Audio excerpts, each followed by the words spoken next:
नमस्कार, आप देख रहे हैं सत्यमेव न्यूज और आपके साथ मैं हूं निर्मला राव। आइए शुरुआत करते हैं खबर दिन भर की सुर्खियों के साथ। समदड़ी में पुलिस की तानाशाही का एक और कारनामा आया सामने, धूमिल हो रही है पुलिस की छवि। इंदौर में ऑनलाइन ठगी के 6 आरोपी गिरफ्तार, इंदौर में रहकर चला रहा था गिरोह। नई दिल्ली में इंडिगो की दिल्ली मुंबई फ्लाइट में बम की धमकी, सुरक्षा कर्मी पूरे विमान की सघन तलाशी में जुटे। और बस्सी में तेज रफ्तार ट्रैक्टर ट्रॉली गड्ढे में पलटी, हादसे में 2 की मौत। और अब खबरें विस्तार से।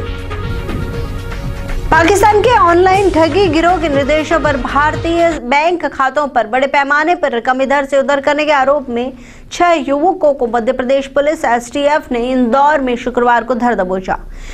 एसटीएफ की इंदौर इकाई के पुलिस अधीक्षक जितेंद्र सिंह ने बताया कि आरोपियों की पहचान पुष्पेंद्र सिंह और छोटू सिंह, मनीष भालसे, नागेंद्र सिंह, सुजीत सिंह, करण सिंह और ब्रजेंद्र सिंह के रूप में हुई है। प्रदेश के सतना जिले से ताल्लुक रखने वाला छोटू सिंह इन आरोपियों का सरगना है। वहीं इन दिनों इंदौर में रहकर वह अपना गिरोह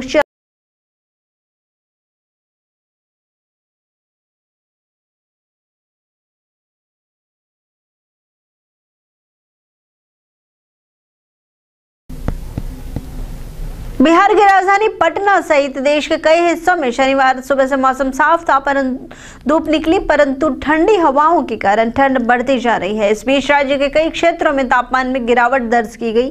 मौसम विभाग ने अपने पूर्वानुमान में कहा है कि अगले 2-4 दिनों में अब रात के तापमान में और ज्यादा गिरावट आएगी, जिससे लोग ज्यादा ठंड का एहसास करेंगे।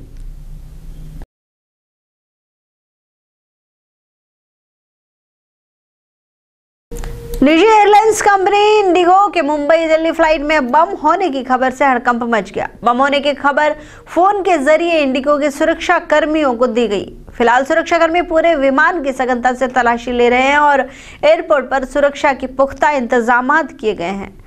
कुछ दिन पहले निजी एयरलाइंस कंपनी इंडिगो के एक विमान में सवार करीब 183 यात्रियों की जान उस वक्त खतरे में पड़ गई थी जब उड़ान के बाद ही आसमान में विमान के इंजन ने अचानक काम करना बंद कर दिया था। हालांकि पायलट ने अपनी सूझबूझ से तुरंत विमान को दिल्ली एयरपोर्ट पर सुरक्षित उतार लिया, जिससे उसमें सवार 183 यात्रियों समेत 7 क्रू मेंबर्स की भी जान बाल बाल बच गई थी।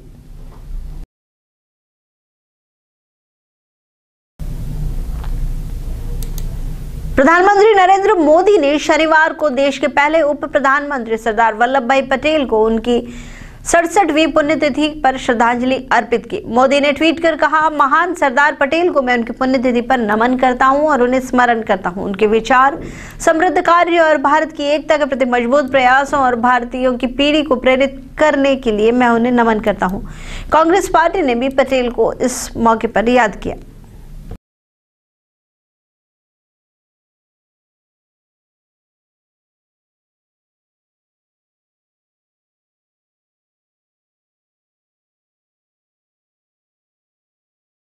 उत्तर प्रदेश के बस्ती जिले के गौर थाना क्षेत्र के एक गांव में शटरिंग का सामान लाद कर ले जा रही ट्रैक्टर ट्रॉली अनियंत्रित होकर सड़क किनारे गड्ढे पर जा पलटी।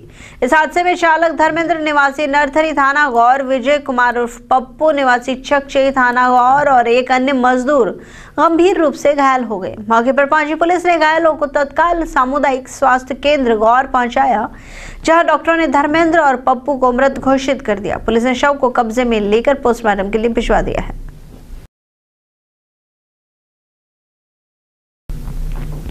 लाठी गांव में गत 7 दिसंबर को मतदान के दिन पोखरण क्षेत्र में हुए उपद्रव के 7वें दिन मामला फिलहाल शांत हो चुका है। हालांकि गांव के बाजार शुक्रवार को भी बंद रहे और पुलिस का जाब्ता तैनात रहा। उपद्रव में घायल मृतक का शुक्रवार को अंतिम संस्कार किया गया। लाठी उपद्रव मामले के सभी आरोपियों को हत्या के आरोप में फिलहाल गिरफ्तार करने और मृतक के परिवार को 25 लाख रुपए की सहायता राशि देने, परिवार के एक सदस्य को सरकारी नौकरी देने की मांग और अधिकारियों ने उपखंड अधिकारी थानाधिकारी को एपीओ करने की मांग की है। मृतक की शव यात्रा में केंद्रीय कृषि और किसान कल्याण राज्य मंत्री गजेंद्र सिंह शेखावत, पूर्व विधायक सांग सिंह भाटी, शैतान सिंह राठौड़, महंत प्रतापपुरी, भाजपा जिला अध्यक्ष जुगल किशोर व्यास और सुनीता भाटी ने पुष्प अर्पित कर मृतक को श्रद्धांजलि दी।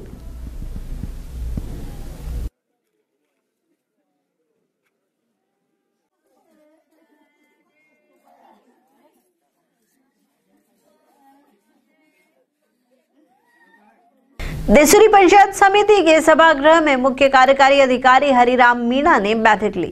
बैठक में पंचायत समिति के अंतर्गत आने वाली सभी ग्राम पंचायतों में होने वाली विकास कार्यों पर चर्चा की गई। इस एक दिवसीय बैठक में मुख्यतः प्रधानमंत्री आवास, मुख्यमंत्री आवास, नरेगा जैसे कार्यों पर बात की गई। बैठक में गणमान्य लोग उपस्थित रहे।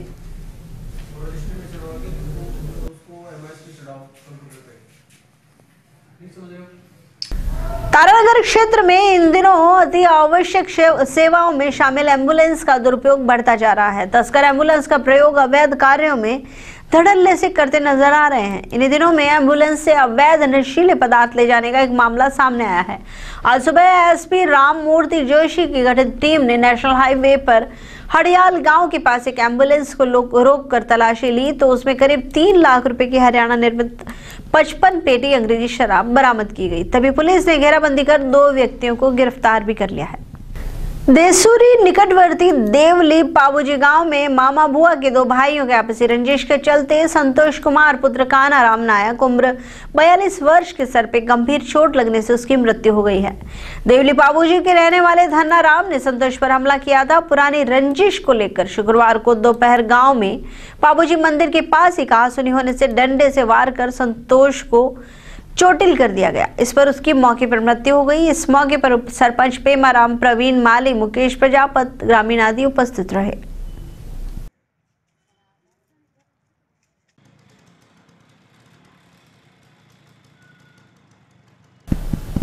बीकानेर संभाग के सबसे बड़े महाविद्यालय में आज छात्रों ने परीक्षा की तिथि को 1 महीना आगे बढ़ाने की मांग करते हुए प्रदर्शन किया। एनएसयूआई के जिला अध्यक्ष रामनिवास कुकड़ा ने कहा कि विधानसभा चुनाव के चलते छात्रों की पढ़ाई पूरी नहीं हो पाई है और वहीं विश्वविद्यालय ने इस बार परीक्षा की तारीख 1 फरवरी घोषित कर दी है, लेकिन शिक्षकों को ड्यूटी चुनाव में होने के कारण छात्रों की पढ़ाई नहीं पूरी की जा सकी। इसीलिए परीक्षा की तिथि को 1 माह तक बढ़ाया जाए, नहीं तो छात्र संघ सड़कों पर उग्र प्रदर्शन करेगा। नए सत्र के दौरान जो विद्यार्थियों के बीच में जिन बातों को लेकर, जिन मुद्दों को लेकर हमने चुनाव लड़ा कि विद्यार्थी को जब भी आवश्यकता पड़ेगी एनएसयू मजबूती के साथ उसका साथ देने के लिए तैयार खड़ी रहेगी। इस सत्र में 2 चुनाव होंगे, एक तो विधानसभा और एक आगे लोकसभा चुनाव होने वाले हैं। तो विधानसभा चुनाव के कारण यहाँ के अधिकांश व्याख्याताओं की नियुक्ति कर दी गई, चुनाव के अंदर उनकी ड्यूटी लगा दी गई, जिसके चलते शिक्षा प्रणाली पूर्णतः बाधित हुई और विद्यार्थियों को उसका खामियाजा भुगतना पड़ा। हम यही उम्मीद कर रहे थे कि इस बार विश्वविद्यालय प्रशासन जो परीक्षा की संभवतः तिथि होती है उसको कम से कम 1 महीना और आगे बढ़ाएगा, ताकि विद्यार्थियों की पढ़ाई में जो बाधाएं आई थी स्टाफ की कमी के चलते उनमें वो सहयोग देंगे। लेकिन इनाम के चक्कर में विश्वविद्यालय प्रशासन सिर्फ निजी स्वार्थ के चलते विद्यार्थियों के साथ खिलवाड़ कर रहा है और तिथि को जो इन्होंने 1 फरवरी की घोषित की। राजस्थान की राजधानी जयपुर के पिंक स्क्वायर मॉल में भीषण आग लग गई। आग लगने की सूचना मिलने पर मौके पर पहुंची दमकल की 3 गाड़ियां मिलकर आग पर काबू पाने में कामयाब रही। बताया जा रहा है कि आग पिंक स्क्वायर मॉल की 4थी मंजिल में लगी। आपको बता दें कि पिंक स्क्वायर मॉल काफी व्यस्त मॉल है जहां बड़ी संख्या में लोग आते हैं। हालांकि राहत की बात यह है कि आग लगने की घटना सुबह की है और यहां उस वक्त ज्यादा भीड़ नहीं थी। फिलहाल आग पर काबू पा लिया गया है।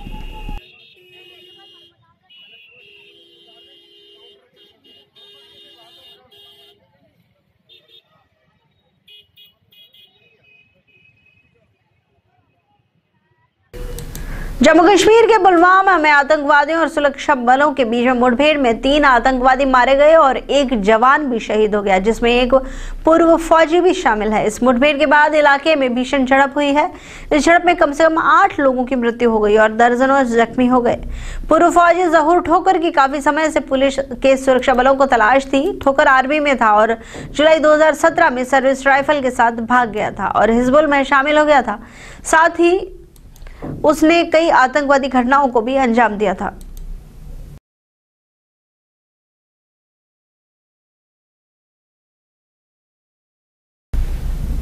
राजस्थान के नए मुख्यमंत्री अशोक गहलोत को प्रदेश के हर कोने से बधाइयां मिल रही हैं। प्रदेश की 3री बार कमान संभालने वाले अशोक गहलोत का शनिवार को जयपुर में शानदार स्वागत किया गया।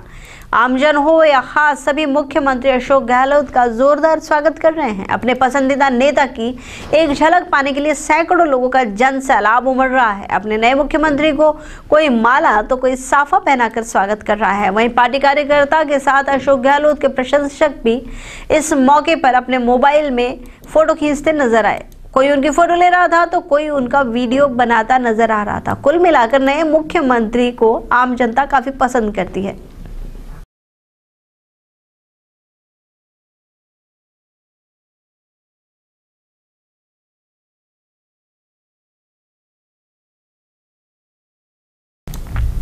बाड़मेर जिले में कुछ अरसे से पुलिस के कुछ कर्मचारियों की वजह से पूरे विभाग को बार बार बदनामी का सामना करना पड़ रहा है, लेकिन विडंबना ये है कि विभाग फिर भी अपनी इस छवि को धूमिल होने से बचाने के लिए समुचित प्रयास नहीं कर पा रहा है।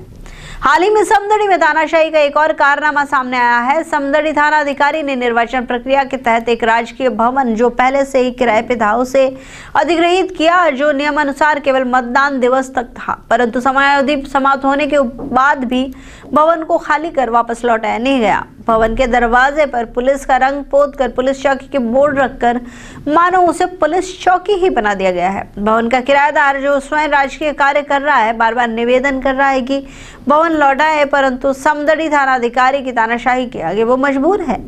गौरतलब है कि आम आदमी की जमीन पर यदि कोई कब्जा कर ले तो वो पुलिस की मदद मांगता है, पर यदि पुलिस ही किसी की जमीन खाली ना करे तो इससे बड़ा दुर्भाग्य क्या हो सकता है।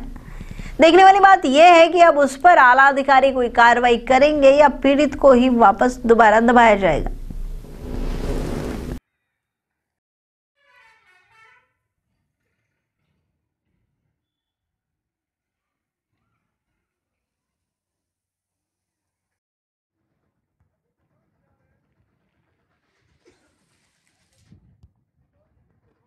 पहले आपका नाम जानना चाहूँगा। मेरा नाम चेतन शर्मा, मैं पेशे से एक पत्रकार हूँ। उसके अलावा मैं एक प्राइवेट कंपनी में जॉब करता हूँ। यहाँ जो कौशल विकास केंद्र लगा है इसमें मैं समन्वयक के पद पर हूँ। और ये बिल्डिंग हमसे चुनाव कार्य के लिए मांगी गई थी। किन्होंने मांगी थी? जिला कलेक्टर महोदय के आदेश हमें दिखाया था पुलिस चौकी अजीत की तरफ से, और ये कहा गया था कि जिलाधीश का आदेश है कि 1 दिसंबर से 7 दिसंबर के लिए ये अस्थायी रूप से यहाँ पे हम पुलिस चौकी और आए हुए अधिकारी कर्मचारियों को रुकवाने के लिए इस थाने में चाहिए। क्योंकि जिला कलेक्टर महोदय का आदेश था, निर्वाचन अधिकारी का आदेश था, तो हमने सहर्ष ये बिल्डिंग उन्हें दी। जितने हम कमरे हमें खाली करने थे हमने करके दिए। उसके बावजूद जब SHO समदड़ी धौलाराम जी यहाँ आए, मैं यहाँ मौजूद नहीं था, अन्य कमरों की चाबियाँ यहाँ नहीं थी, वो आए और स्टाफ को तुरंत कहा कि मुझे 2 मिनट में ये कमरे और खाली करके दीजिए, नहीं देते हो तो मैं ताले तोड़ देता हूँ। इस प्रकार उन्होंने 2 और कमरे लिए, एक का ताला तोड़ के अपना ताला उन्होंने यहाँ लगाया। वो भी कोई बात नहीं, उसके बावजूद हमने सहयोग किया। 7 तारीख तक ये भवन उनकी सुपुर्दगी में होना चाहिए था। 8 को हमने उन्हें निवेदन किया इसे खाली करने को, तब उन्होंने कहा मैं SDM साहब से पूछ के बताऊंगा, जबकि इस मामले में SDM साहब का कोई लेना देना था ही नहीं। उसके बावजूद हमने इंतज़ार किया। फिर उन्होंने कहा कि 11 तारीख तक रुक जाओ, वोटों की गिनती हो जाने दीजिए।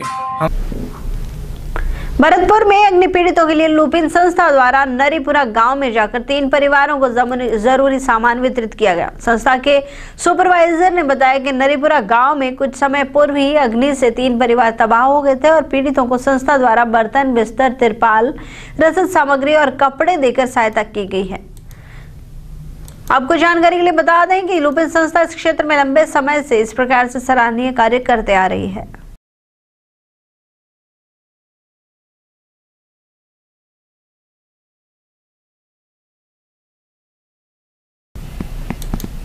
धौलपुर जिले की बाड़ी विधानसभा के प्रत्याशी भाजपा प्रत्याशी जसवंत गुर्जर के चुनाव हारने के बाद में बौखलाए समर्थकों ने बासी गुर्जरा कला ग्रामीणों का रास्ता रोकने का मामला सामने आया है। जानकारी के अनुसार बासी गुर्जरा कला के दर्जनों ग्रामीणों ने कंचनपुर थाना पहुंचकर पुलिस को तहरीर दी है। तहरीर में बताया कि 6 दिसंबर को गामरी गांव के निवासी हाकिम गुर्जर, मोहन सिंह, पूरन, केदार, हरि सिंह आदि ने गांव गुर्जर कला में जाकर सभी ग्रामीणों पर जसवंत गुर्जर को वोट देने का दबाव बनाया और खुले में धमकी दी कि अगर आपने जसवंत गुर्जर को वोट नहीं दिया तो आपका रास्ता बंद कर दिया जाएगा।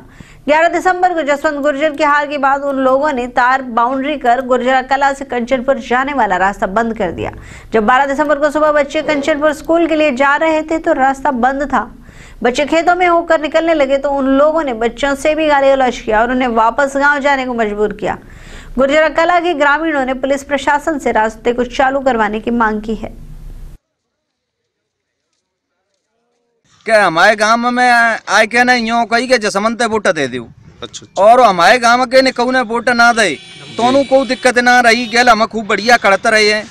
और बाद में हाजी तय गई है 11 तारीख को, 11 तारीख के रात और मुड्डी खोद के और गड्ढा खोद के मुड्डी गाड़ के तारबंदी कर दी है। हमारे पूरे गांव में गैलबंदा कर दी है। हमारे पड़वे हुए बच्चे ने लौटा देते हैं और धमकी दे रहे हैं कि तुम्हारी वोट क्यों नहीं दी है। और इसके साथ ही इस बुलेटिन में फिलहाल इतना ही। देश दुनिया की ताज़ा खबरों के लिए आप देखते रहिए सत्यमेव न्यूज, हमेशा सच के साथ।